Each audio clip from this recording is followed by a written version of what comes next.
দিদি আমার এখানে খুব চুল কাটছে, একটু চুলকে দাও না।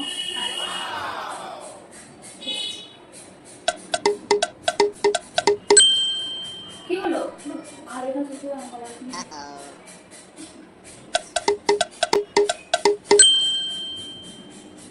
খুব শুশুয়ে লাগছে কপালে, এখানে একটু ছড়িয়ে দাও না চুলটা। এত নড়লে হবে না।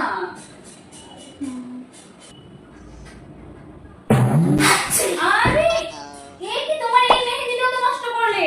ও সরি আরে এই হাতটা তো আমি কি করে ঠিক করব? বাবা দিদি তুমি এত এখন নড়াচড়া করে মেহেদিটা পরাবো কি করে বলো তো? সরি